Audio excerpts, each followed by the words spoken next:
Okay, we we are live, everybody. Thank you for joining our weekly lunch session at LangFest.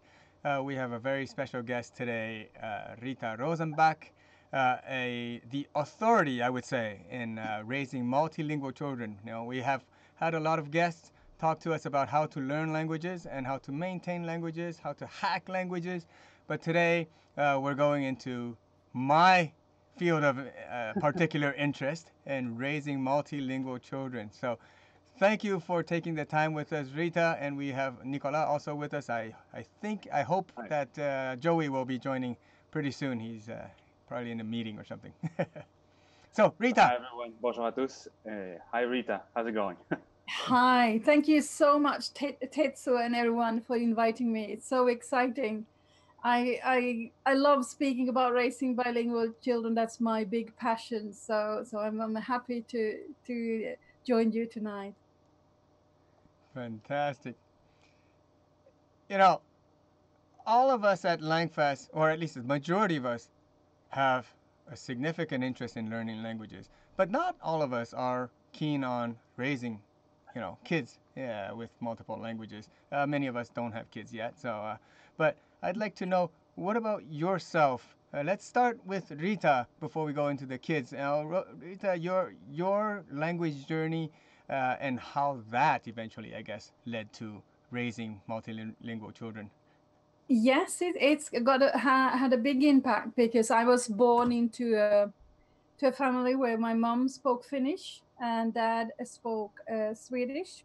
It was quite funny when they married. They married across the language border in Finland because Swedish is one of the minority languages in Finland, and they kind of live both sides of the border where there are Swedish speaking and then where it's purely Finnish speaking. So there was a 5 kilometer forest in between, and that's across which one they found each other. So yes, my mom always spoke Finnish to me. Well, my dad actually spoke Finland Swedish dialect, which is very different Wow. from the Swedish, which you would hear in Sweden, for example. If I still speak that dialect when I go back, so that's one. I count that as one of my languages. Okay. And if I were to speak that in Stockholm, people would just look at me and say, that sounds familiar, but I don't understand anything.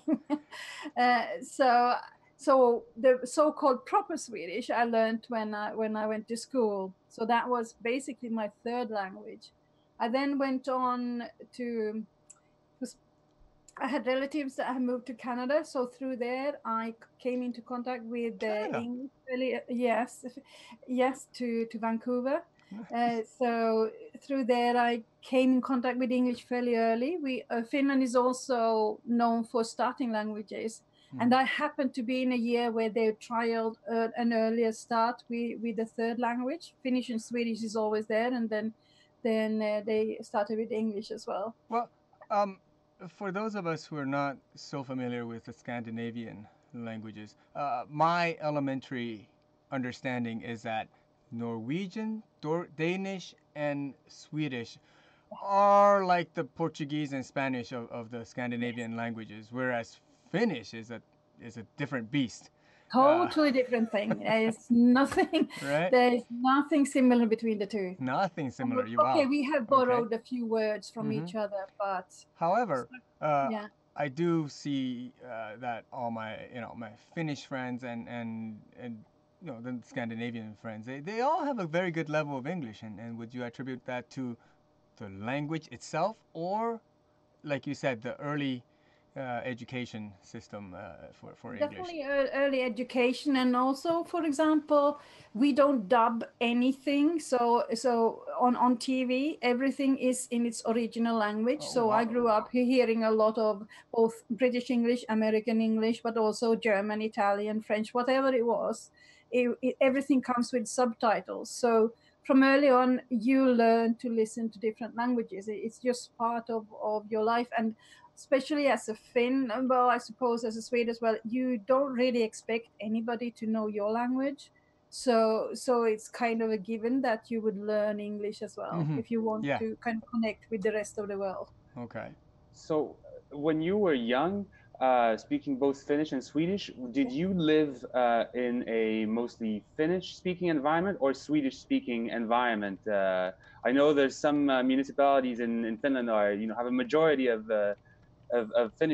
Swedish speakers. Sorry. So what were you had both sides from your parents, but which side did you live on? Well, actually, I happen to live in the 50-50. Oh, So anything goes really where I live.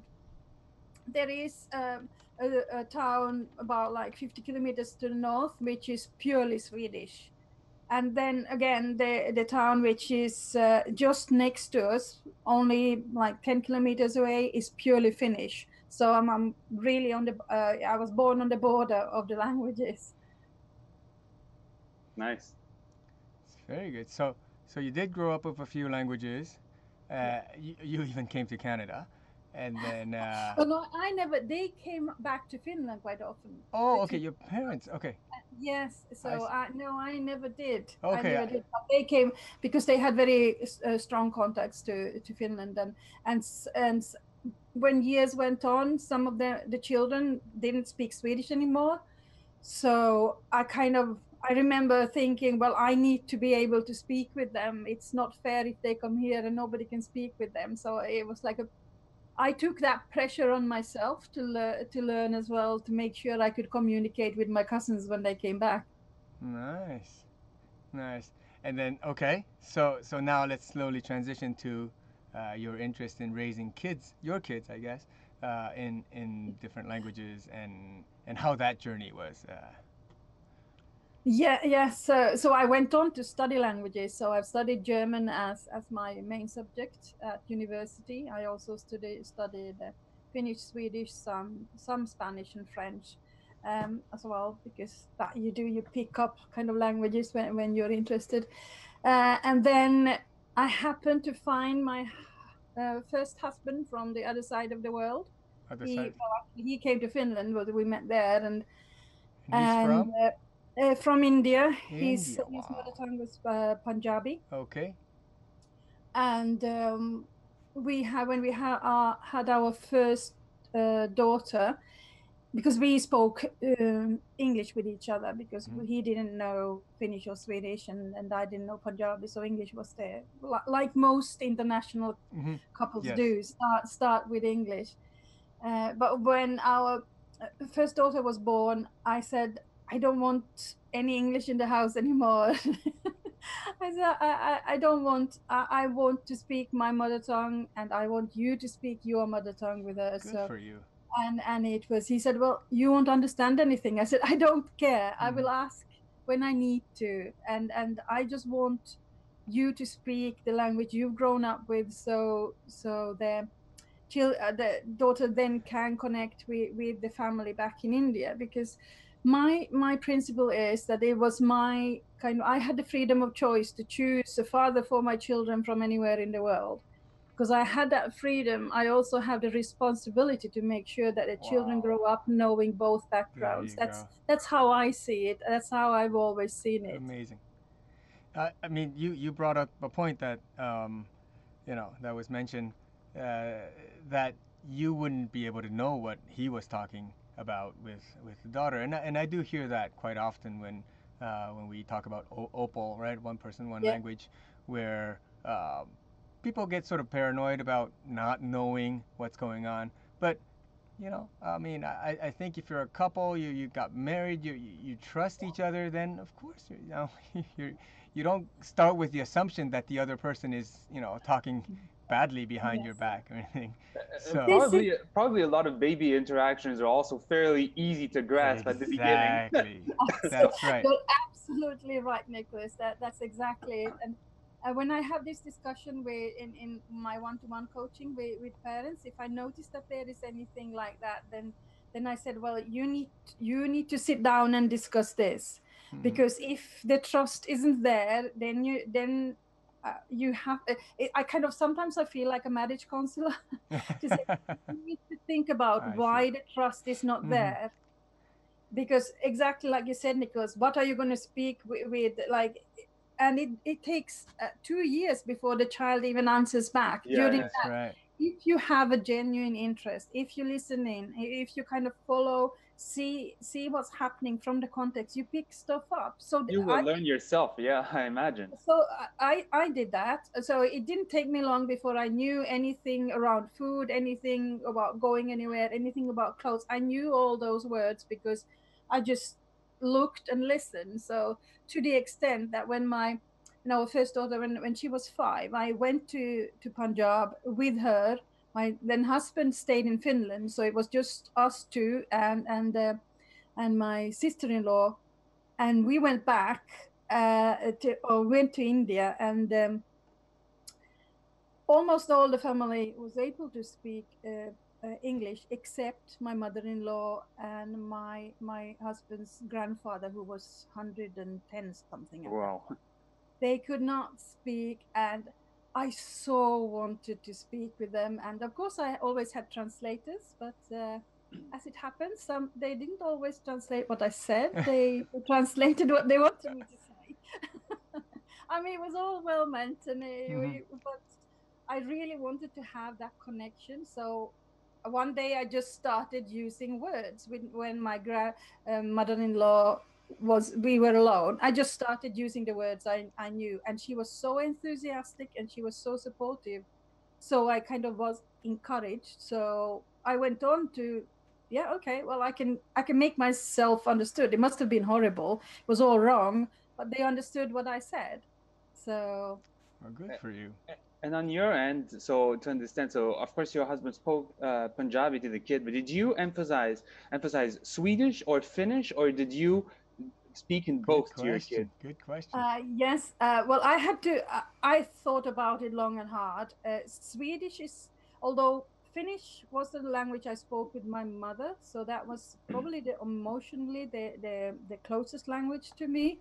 But then again, because my husband was learning Finnish, we lived in Turku, in the southwest of Finland, which is majority Finnish. So it made sense for him to learn Finnish, and I wanted to support him as well. So that's why I decided, well, I'll go for Finnish now, and then I'll change to Swedish later, because I wanted my children to go to a Swedish-speaking school in Finland. So that was my decision. So you wanted to send them to the Swedish school system, so that having grown up in Finnish, they would have that connection to the Swedish side as well as. Well, not the connection. I mean, the school system is all the knowledge. It's all the same in Finland. It doesn't matter if you go to school in Finnish or Swedish. It's the same system. But because Swedish schools were generally smaller, more kind of, they were smaller classes, and I prefer to have my children in smaller classes. So that was my reasoning.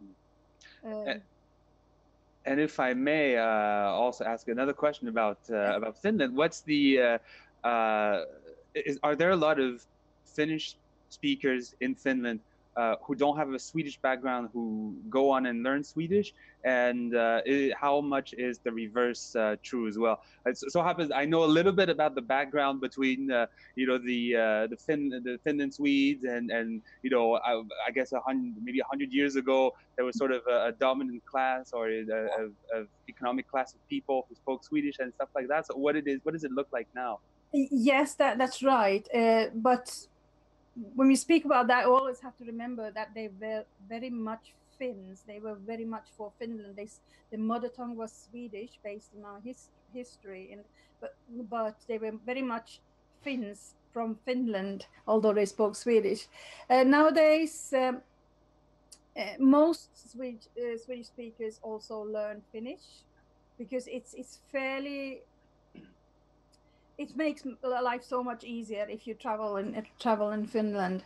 Although Finland still has both languages as the official language, and anywhere if you go to to an office, to the police or anywhere, you have the right to speak your mother tongue, be it Finnish or Swedish. If there are no Swedish speakers, they need to find someone to come and help you. So and all official papers, everything is always in both languages. How many Finns learn Swedish? not too many. I mean, English is certainly overtaken Swedish as the second language in general, but it's still taught at school, and it depends very much on where you live and how much if you see a need for it. If you live in Eastern Finland, then you might not see that much. You might even choose to learn Russian instead of English. But English is definitely the second language that children are learning at school. All right. So let's switch gears. But before that, I want to remind everybody who's watching with us. We have Paulino, we have Mariuksi, and a few others. We have today Rita Rosenback with us. She is, I would say, the authority, the reference that I could find online about raising bilingual or multilingual children. She has a lot of experience, and we have been talking about her upbringing, her journey so far, and we touched upon a little bit about how she has started her journey in raising her daughter, speaking Punjabi and Finnish. But let's dive a little deeper. I know she has a book coming up. She already has a book Yep. that has been bringing up a bilingual child. So her website, I think, is called Multilingual Parenting, and it is highly popular. She's got a Facebook page along with that, and I know she's got thousands of people in her Facebook group, and I'm part of that with very active community. Everybody's talking about how to raise multilingual children with all different types of questions and answers. So I do recommend everybody to go check that out. I will put that into the comments after we finish this interview. So let's go a little deeper into your journey raising your kids in different languages. Has that been a smooth sailing from the beginning, or what are the different things that you've learned? And I'm sure that are some are covered in your book and the ones coming up. Let's talk about that. Yeah, no, it hasn't always been smooth sailing. Really? And no, I mean it's. I think every parent who raises bilingual children at some point there comes a thing of, oh God, why am I doing this? It could be so much easier if we all just spoke one language. Mm-hmm. But then you go back to why you're doing it, and that's just a fleeting moment that you can have to remind you that why you do it. Yeah.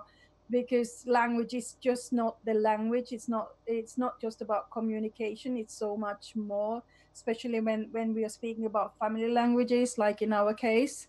It's important. It's an important part of understanding the culture, and it opens up so much more to a child when they can use the language of a culture to understand the intricacies, the art, the music, the literature. There's so much more to language than just the communication. So 100%. with my first daughter, that was actually easy. She started speaking very young. I think she was not 2 yet when she for the first time translated between her dad and myself, because she knew that we spoke different languages, and then in her head she thought, oh no, mom might not understand this, so I better tell her. She was in her dad's lap when we were on a ferry between Finland and Sweden, and he was pointing out that there's fish in the sea and there are some birds, and then she turns to me and tells me in Finnish that there are fish and there are birds. So that was fairly, she just naturally took to it. Then my second daughter is 7 years younger than her, and she took her time. She so much so that I was sent to a speech and language therapist with her, who Wow. told me that we should stop speaking all the different languages and stick to one language only in the family. Let me guess, you did not. How did you guess? I was kind of said, okay. And so, well, I didn't start to argue. I just kind of said, well, that's just not possible. This is how we work in the family now, and there's no way I'm gonna all of a sudden change the situation. As like I said, as if it would help a child to change something that they're used to. So well, that's unfortunately that was the time when speech and language therapists were taught at you need to say like this. So I don't blame that person, but it did stop me from teach. So by that time I had switched to Swedish with my elder daughter, and she had gone to Swedish speaking school. So I also then spoke Swedish with my younger daughter. Both of them spoke Punjabi with their dad, and to make it a bit more complicated, I continued speaking Finnish with my Okay. husband. So we had like a Finnish, Swedish, and Punjabi going in a triangle all the time. Well, that's good. And then it worked, and it's kind of, yeah, we never even thought of. Sometimes it came to a point where you didn't really think about languages. It was communication, and we just made sure that communication worked. So as long as the content went across, the output method didn't matter, so to say. I mean, from what you've been describing, it is mainly one person, one language from the beginning, right? Yeah. And that's something I always tell people. Uh, Learning languages or raising multilingual children, it's not about a boot camp of 1 month intensive course. It's really a marathon from Oh yeah. the starting line, and you need to build a habit. I always tell people it's little things that you do every day is much better than a big thing that you do over Yeah. a week or two. So I think you talked about this becoming you know your routine, and you sort of don't even think about it, and that's precisely, I think, the key to your success, and what I tell everybody. It's what you should do. Yeah, absolutely. I mean, yes. So with my second daughter, she was 3.5 before she decided to put a sentence together. Before that, she had created her own language. Okay. So she understood all language. So Finnish and Swedish and Punjabi, mainly Punjabi and Swedish that we spoke directly to her. She understood everything perfectly, but she answered in a language on her own. Was it a And mix of the of your languages, no, or was it completely it different? was no mix. There was absolute. I Oh wow. tried to listen and to understand, but there was absolutely no sense to it. But she said clearly said something, because you would ask her something and then she would look at you and she would go, and then she would expect you to answer, because I'm sure in her head, well, this is just me theory. I don't know what was really going on, but in her head, probably she said, well, I understand There you what go. you are saying. So why aren't Well, you understanding what I'm saying? yeah, exactly. Maybe she's saying, "Hey, you're making me learn your language. Yeah, you should learn mine." Yeah, that's that's how it was. It was quite, I mean, it was quite, that was a hard time, because you wanted to kind of communicate, you wanted to understand, and when you saw that you had something to say, and you wouldn't understand, so it wasn't easy. It's funny now. So, At times it was not funny. um I wonder but if then this all is of a sudden it all fell in place, and she started speaking both Punjabi and Swedish.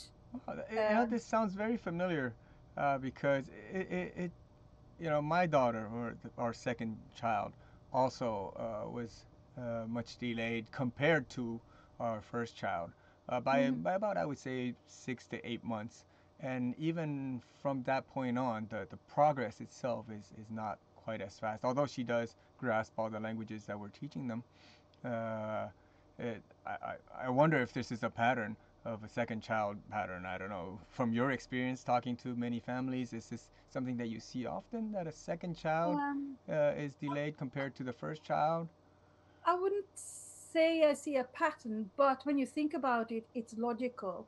The first child will get a lot more language exposure than the second, Mm, because when the child is the only child, then yes, all I your see. language is directed Yeah. towards that child, and when the second child comes, then you already have a child who's speaking and who is taking a lot of your time. So the second child naturally doesn't get so as much Okay. one-to-one exposure. That's a very good explanation.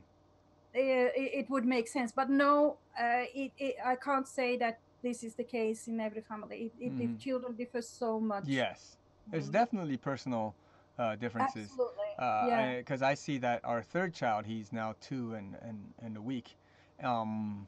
Yeah, I see similar patterns with our first child. He is starting to say things, and we see the progress in the vocabulary. It's building pretty rapidly. So we're seeing a similar pattern, even though our first child, we only started with 3 languages, and after which we added a fourth and a fifth. Our second child and our third child, we really started, with 5 languages from the get-go. So could that explain the difference then? Because well, maybe the number of languages creates the delay, even though people do say that they catch up in the end. Yeah, it's just but that's what I'm trying to say. Our third child also got the 5 languages at once, and we're not. Well, it may be a little early to say. He only started saying one word. Well, vocabulary with only one word. He doesn't have that 2-word or two phrase thing going on yet. But hopefully. Either way, our second child has developed pretty well. She's doing okay at school. Nothing, no significant delays. So we are not worried. She is only 4, almost going on 5. So we're giving it time. Absolutely. So my second daughter. So what did the advice from the speech and language therapist? It did stop me from teaching Finnish to my elder daughter, because of course there was a little bit of a doubt. So okay, we'll stick to these. So as long I want her to learn Swedish and Punjabi, and then when she was 6, we moved to the UK. So that meant she then went straight into school knowing no English whatsoever, because English was not one of the family languages. So she knew nothing when she went to school at 6, when she was 6. But that was just amazing. It took her three weeks until she started to understand. And I knew that because I asked her what's happened at school today. And the first 3 weeks, it was kind of, well, we were there, and then we were there, and then we came back, and then we did something else. So it was very vague. I knew that she didn't really follow. But after that, she could tell me more what was happening. So I knew right now she started to understand. And then after 3 months, the teachers reported back that she has started answering in English. Well, there you go. So this was, to me, it was such a big relief because when I thought that okay, she was late with her first languages, what will happen now? But she just took to it like duck to water, and I think it was in year 5 when she comes home then with a huge smile on her face and shows me an award. She had gotten the award of the best speller in class. Wow. Well, there are lots of studies, I think, that multilingual children or children raised in multiple languages, they don't do worse than monolingual counterparts. In fact, many of them actually do better in grammar and whatnot in other school subjects. So it's definitely not a bad thing. Yeah, but I think as well, because she knew when she went into school, she knew that she didn't know. She doesn't know anything. So she kind of had the attitude, I have to learn everything. While like a monolingual child kind of, well, I know this is language, English, I know English. And then when it comes to spelling, especially with English spelling, you realize, well, maybe I don't know it. If I know how to speak, it doesn't mean I know how to write. All right. So let's get into more of what you do today as a language coach or a language counselor. Well, I'll let you do the explaining. Tell us about what got you into what you do today. What are your projects? A little bit about your books. Yeah. So I quit my corporate job in 2012 to start to do this. With the kind support of my husband, I would not have been able to do it without him. My second husband, this is now. I have to just make sure. Mm-hmm. So he, because I had been thinking about this a long time. I noticed when we came to the UK that our daughters spoke Punjabi better than children that have both parents Indian here in the UK. And I was kind of asking, how can this be? I mean, they grew up in Finland where basically their only exposure was their dad. They didn't get exposure from anywhere else. And they had other languages to contend with, Swedish and Finnish. And still they could communicate better in Punjabi than many of their relatives here. So I kind of started to think about that, trying to understand what the difference was. And yeah, I started as a blog. So I started writing different things of my findings, and then I read everything, absolutely everything that I could find about bilingual children and about the research, and so that and I also, what I love is to find some research, then put it into a form that a parent can understand, and without having to read all the theory and the research. I think that's something that I notice in your writing and your website. The information that you provide is very accessible to laymen. You know, because parents who want to raise children, you know, bilingual or multilingual children, they don't necessarily want to read all the you know, difficult technical articles and whatnot. So I think that's what makes your information really accessible. Yeah, because I think that's important. Parenting is a hard job as it is, and if you then add multiple languages to it, then there should be resources to make it as easy as possible for you as a parent, and that's why I try to keep my language as simple as possible. Like, I know someone, when they read my book, somebody who's kind of more academic said, well, it sounds very simple. I said, well, I said, thank you. That's exactly what I want it to be. I always tell people who you know, that we do something very simple, but doesn't mean it's easy. It's you know, it's different. The concept is simple, but to really implement, it's a different story, and it takes a lot of efforts and time, dedication. But yeah. And there are certain things you need to know when you embark on the journey. You need to know, like, when is it important to be really consistent? Because I know there's always a discussion about consistency. Mm-hmm. Like, there are those who said, if you do OPOL, you have to be 100% consistent. You must never mix. Well, that's not true. Mm-hmm. But there are certain situations where you need to be. So just to make sure that, for example, if you are the only parents providing the exposure for a minority language, at the point when your child enter either childcare or school in the majority language, at that point it's extremely important that you stick to your language, because the child will come back and will speak majority language to you. This always happens, and it's and also I try to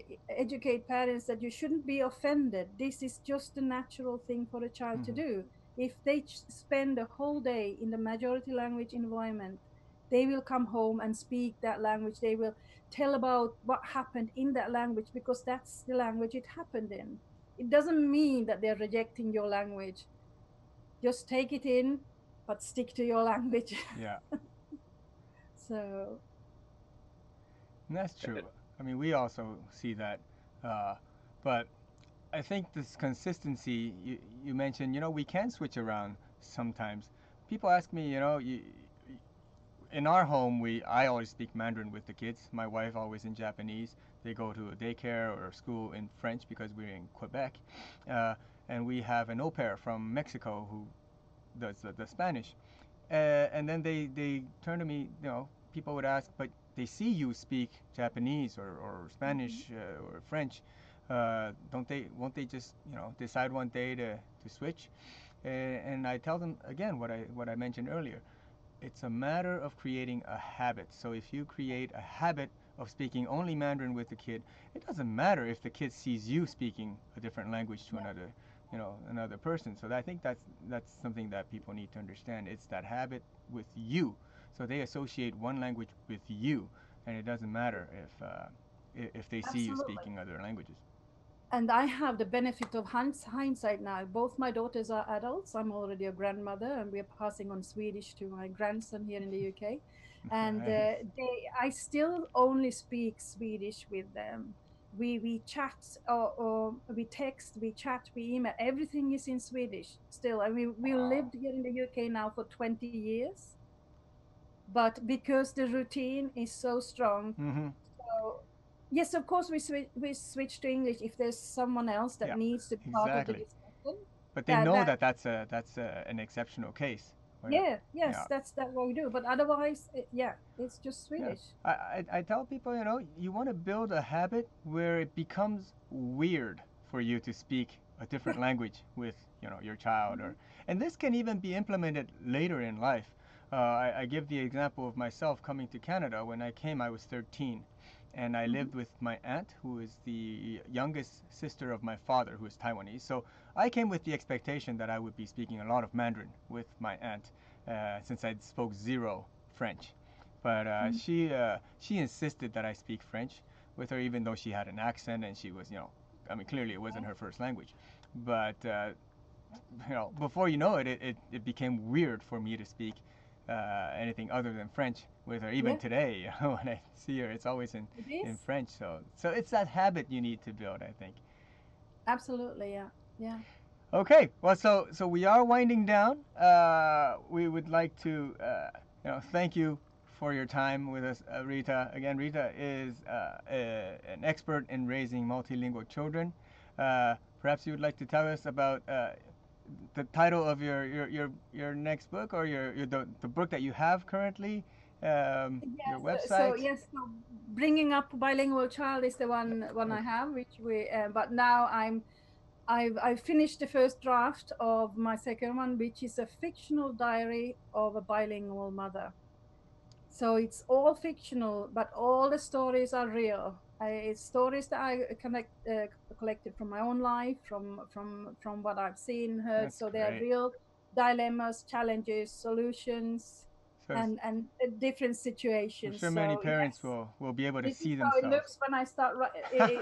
There's a lot of changes, and I've just started a Facebook group for readers. I'm still taking input, and I'm still working on it. So that's what I wanted. Again, it's something that will be easy to read. You can read it in bits, but I'm absolutely sure that many parents will be able to identify themselves with the feelings and the trials and the tribulations and the successes that the diary will include. That's excellent. So thank you very much. Thank you so much. We can find Rita at multilingualparenting.com, and everything related to that multilingual parenting, I think you can find on Facebook and whatnot.